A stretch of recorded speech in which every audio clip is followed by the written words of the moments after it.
Sai Om, Sai Om, Sai Om, Sai Om, Sai Om, Sai Om.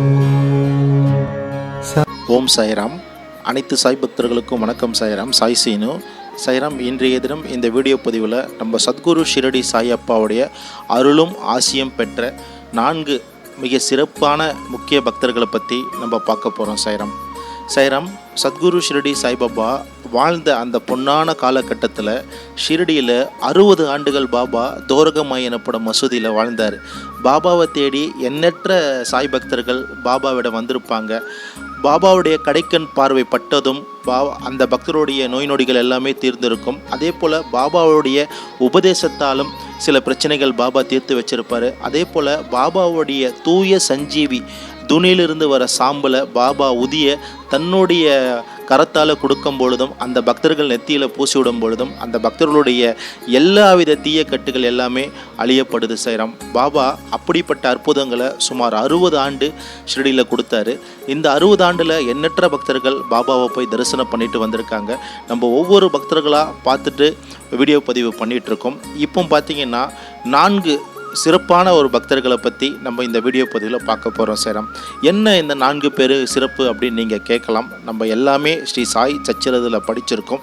இந்த 4 பேருமே ரொம்ப ரொம்ப ரொம்ப முக்கியமான பக்தர்கள். சாய்ராம், பாபாவை காண வந்த பக்தர்கள் எல்லாமே முக்கியம்.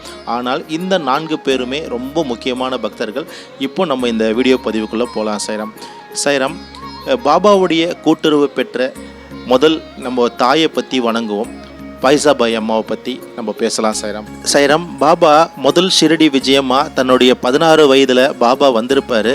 பாபா வந்து பார்த்திங்கன்னா புனித குருஸ்தானத்துக்கு கீழே அமர்ந்து தியானம் பண்ணும் பொழுது எண்ணற்ற ஷிரடியில் சார்ந்த கிராமவாசிகள் எல்லாமே பாபாவை உற்று பார்ப்பாங்க. இந்த சிறுவன் இவ்வளோ தேஜஸாக இருக்கார், இவ்வளோ அறிவும் ஞானமும் இருக்காங்களே, இந்த சிறுவனுக்கு கண்டிப்பாக இந்த சிறுவன் வந்து கடவுளின் அவதாரமாக தான் இருப்பாங்கன்னு சொல்லிட்டு ஷிரடியில் வாழ மக்கள் எல்லாமே நினைப்பாங்க. இந்த நிலையிலும் பைசாபாய் அம்மா வந்து இந்த குழந்தைய பார்க்கும் பொழுது தன்னுடைய மகனாக தான் பைசாபாய் அம்மா கருதுவாங்க. இந்த சிறுவன் வந்து கண்டிப்பாக கடவுளின் அவதாரமாக தான் இருக்கணும்னு சொல்லிட்டு ஊர் மக்கள் எல்லாமே நினைப்பாங்க. பைசாபாய் அம்மாவும் நினைப்பாங்க. பாபா தன்னுடைய ஷிரடியில் 60 ஆண்டுகள் வாழ்ந்திருக்காரு. இந்த 60 ஆண்டுகளும் பாபா வந்து ஒவ்வொரு வீடு தோறும் பாபா சென்று தனது உணவை வந்து பிச்சையாக கேட்டு வாங்கிட்டு வருவார். அப்படி வாங்கும் பொழுதும் ஒவ்வொரு வீட்டுக்கு முன்னாடி நின்றுட்டு பிச்சை எடுக்கும் பொழுது, ஓ லாசி அம்மா 2 ரொட்டி துண்டு கொடுன்னு சொல்லிட்டு பாபா வந்து அவருடைய வரநல்கும் கருத்தால் அவர் வந்து அந்த உணவுகளை வாங்கிட்டு போவார். சாய்ராம், இந்த நிலையில் பாபா வந்து ஒரு குறிப்பிட்ட நாளுக்கு அப்புறமா பாபா கடுமையான காடுகளில் போயிட்டு தபம் பண்ண ஆரம்பிக்கிறாரு. இந்த நிலையில் பாபாவுக்கு உணவு எப்படி கொடுக்கறது என்ற கேள்விக்குறி எழும்பொழுது பைசாபாய் அம்மா என்ன பண்ணுறாங்கன்னா, தன்னுடைய வீட்டில் தினந்தோறும் தன்னுடைய மகனுக்கு சாய்க்கு உணவுகளை தயார் பண்ணி அதை ஒரு கூடையில் வச்சு ஒரு வாழை இலை அதுக்கு மேலே வச்சுக்கிட்டு பாபா எங்கே இருக்காரு, காடுகளில் எங்கே இருக்காரு அப்படின்னு சொல்லி தேடி அலைகிறாங்க. பல மைல் தேடி அலைஞ்சி தவம் பண்ணுற பாபாவை முன்னாடி அந்த உணவுகள் எல்லாம் வச்சு இலைகளில் உணவுகள்லாம் போட்டு பாபாவை சாப்பிட சொல்கிறாங்க. பாபா வேணான்றார். வலுக்கட்டாயமாக பாபாவுக்கு உணவு கொடுக்குறாங்க. சாய்ராம், பைசாபாய் அம்மா வந்து பாபாவுக்கு உணவு கொடுக்கும் பொழுது பாபா வேணான்னு சொல்லுவார். ஆனால் வலுக்கட்டாயமாக உணவை பாபாவுக்கு உண்ண சொல்லுவாங்க. பாபாவும் தன்னுடைய தாய் அன்பை என்றைக்குமே மறக்காமல் அந்த உணவை வந்து பாபா அன்போடு சாப்பிடுவார். அந்த தாய் மேலே பாபா வச்சிருக்க அன்பு வந்து புனிதமானது. சாய்ராம், அதே போல் தினந்தோறுமே பைசாபாய் அம்மா வந்து பாபா காடுகளில் இருப்பார். பல மைல்கள் தூரம் தாண்டி பாபாவை கண்டுபிடிச்சி இந்த உணவுகள் எல்லாம் அந்த அம்மா தன்னுடைய கரத்தால் செஞ்சு பாபாவுக்கு வந்து இந்த உணவுகள்லாம் கொடுப்பாங்க. அப்படிப்பட்ட பொன்னான தாய் தான் நம்ம பைசாபாய் அம்மா.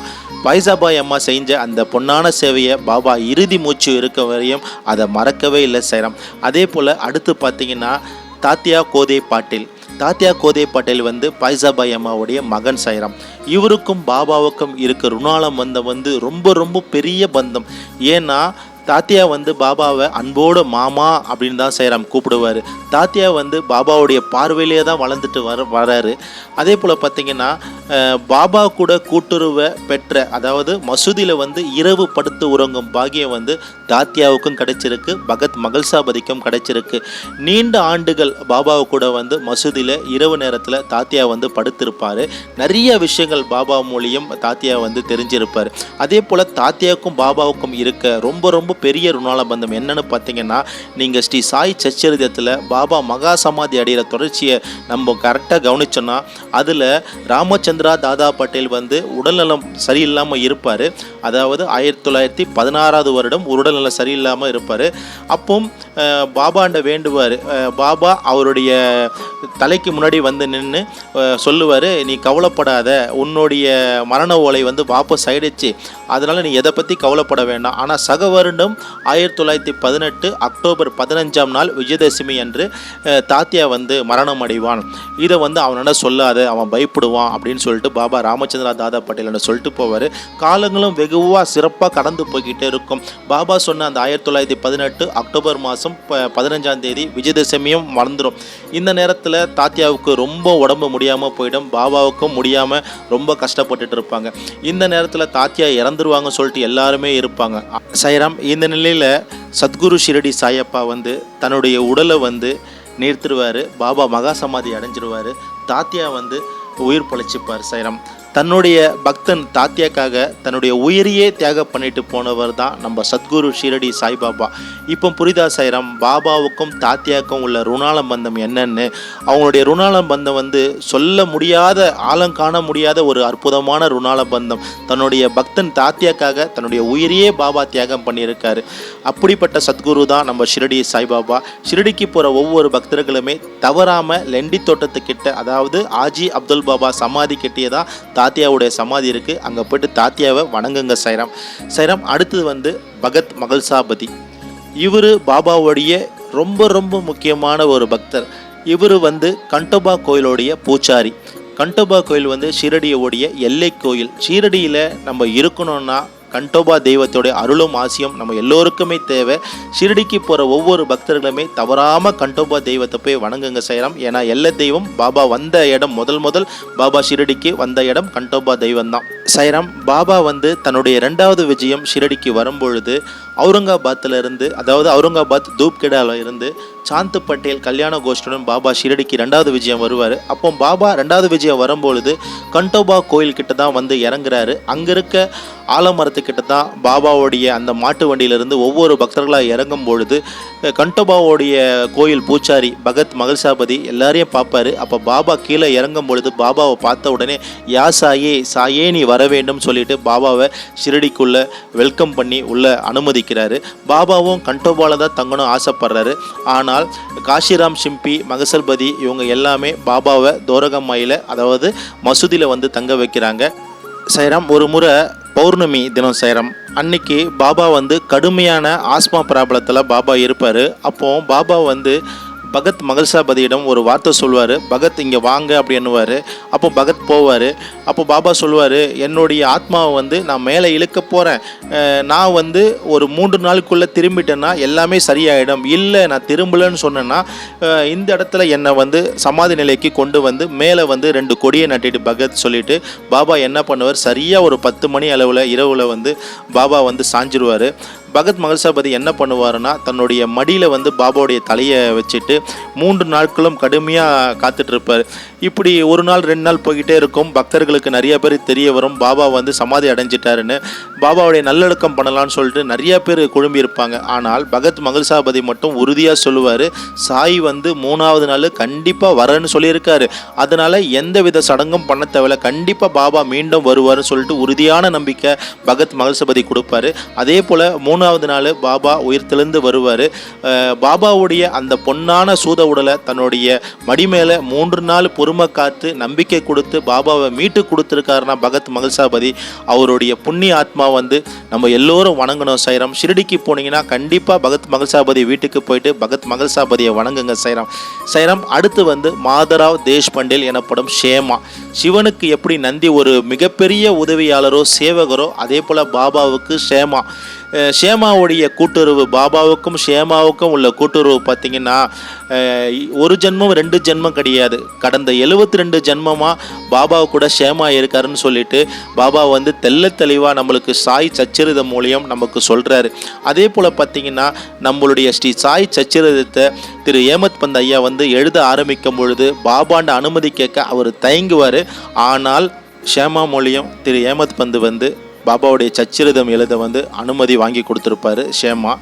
பாபாண்ட அனுமதி கேட்கும் பொழுது பாபா சொல்லுவார், என்னுடைய வாழ்க்கை வரலாற்றை நானே எழுதி என்னுடைய பக்தர்களுடைய ஆவலை வந்து நான் பூர்த்தி செய்யணும், இந்த அண்ணா சாஹிப் எப்படி எழுத முடியும் அப்படின்னு பாபா கேள்வி எழுக்கும் பொழுது அப்போ ஷேமா சொல்லுவார், பாபா நீங்கள் ஆசீர்வாதம் பண்ணால் இது எல்லாம் கண்டிப்பாக நடக்கும். நீங்கள் ஒரு ஏழை ஃபக்கீர் சொல்லிவிட்டு நீங்கள் வந்து இதை வந்து முடியாது சொல்லாதீங்க, தயவு செஞ்சு இதை நீங்கள் முடிச்சு கொடுங்க அப்படின்னு சொன்ன உடனே பாபா அவருடைய வரநல்கும் கருத்தால் ஏமத் பந்த் ஐயா தலையில் ஆசீர்வாதம் பண்ணி உதியை வந்து அவர் நெத்தியில் பூசி விடுவார். இவருடைய என்னுடைய எல்லா நிலைகளும் இவர் உன்னிப்பாக கேட்டுக்கிட்டோம், கவனமாக இருக்கட்டும், இவருடைய ஆவலை நான் பூர்த்தி செய்வேன் அப்படின்னு சொல்லிட்டு ஏமத் பந்துக்கு வந்து பாபா வந்து உத்தரவாதம் கொடுப்பாரு. அதே போல் பார்த்தீங்கன்னா தன்னுடைய கருத்தை உயர்வாக வச்சுக்கிட்டு மற்றவங்களது கருத்தை வந்து புறந்தள்ளுதல் ஒரு பொழுதுமே இருக்கக்கூடாது. இவர் பேனா எடுக்கும்போது எல்லாமே நான் இவருக்கு ஆசீர்வாதம் பண்ணுவேன் அப்படின்னு பாபா தெள்ள தெளிவாக சொல்லியிருப்பார். இப்படி பாபாவுடைய புனிதமான ஸ்ரீ சாய் சச்சரிதம் எழுத காரணமாக இருந்த ஏமத் பந்த் ஐயாவுக்கும் அனுமதி வாங்கி கொடுத்தது திரு மாதராவ் தேஷ்பண்டில் ஷேமா சாய்ராம். அதே போல் ஷேமாவுக்கும் பாபாவுக்கும் உள்ள ருணால பந்தவங்களை வந்து நிறைய இருக்குது. ஒரு முறை ஷேமாவுக்கு நச்சுப்பாம்பு ஒன்று கிடைக்கும். அப்போ பாபாவுடைய தூரகமாய்க்கு வரும்பொழுது பாபா கோவசம் அடைவார். அதன் பிறகு சாந்தமாக அடைஞ்சு ஷேமாவை போயிட்டு வீட்டில் அமைதியாக இரு, ஆனால் தூங்கக்கூடாது அப்படின்னு சொல்லிட்டு கட்டளை இடுவார். அந்த நேரத்தில் ஷேமாண்ட சொல்லுவார், பயப்படாதே, எல்லளவும் கலங்காதே, கருணை உள்ள ஃபக்கீர் உன்னை காப்பாற்றுவாருன்னு. அதே போல் பாபாவுடைய அருளாலும் ஆசீர்வாதத்திலும் அந்த விஷம் வந்து முழுமையாக ஷேமா உடலை விட்டு நீங்கிடும். ஷேமாவும் காப்பாற்றப்படுவார் சாய்ராம். ஒரு முறை பார்த்தீங்கன்னா ஷேமா வந்து காசி கயாக்கெல்லாம் போவார். அப்போ பாபா சொல்லுவார், நீ காசி பயணம் முடித்து கயாக்கு போகும்பொழுது உனக்கு முன்னாடி நான் அங்கே இருப்பேன் அப்படின்னு ஷேமாண்ட சொல்லுவார். அப்போது ஷேமாவும் கொஞ்ச நாள் ஆன்மீக தலத்துக்கு காசிக்கெல்லாம் போயிட்டு நேராக கயாக்கு போவார். அங்கே வந்து ஒரு சத்திரத்தில் ஷேமா தங்க வைக்கப்படுவார். இந்த நிலையில் அந்த சத்திரத்து நுழைவாயில் பார்த்தீங்கன்னா பாபாவுடைய ஒரு பெரிய படம் இருக்கும். ஷேமா அந்த படத்தை பார்த்த உடனே தேம்பி அழுவார். ஏன்னா பாபாவுடைய வாக்குறுதி பாருங்க, உனக்கு முன்னாடி நாங்கள் கையால் இருப்பேன் அப்படின்னு பாபா சொல்லுவார். இந்த அற்புதத்தெல்லாம் ஷேமா வந்து கண்டு ரொம்ப ஆனந்தப்பட்டிருப்பார். இப்படிப்பட்ட 4 சிறப்பு வாய்ந்த பக்தருடைய நீலைகள் தான் நம்ம இன்னைக்கு இந்த வீடியோ பதிவில் பார்த்துருக்கோம் சாய்ராம். இன்னும் எண்ணற்ற சாய் பக்தருடைய நீலைகளை ஒன்றா பார்க்கலாம். நம் எல்லோருக்கும் இறைவன் ஒருவரே எஜமானர் ஷிரடி சாய்பாபா. ஸ்ரீ சாயை பணிக, அனைவருக்கும் சாந்தி நிலவட்டும். சச்சிதானந்த சத்குரு சாய்நாத் மகராஜ் கி ஜெய். சச்சிதானந்த சத்குரு சாய்நாத் மகராஜ் கி ஜெய். ஹல்லா மலிக்.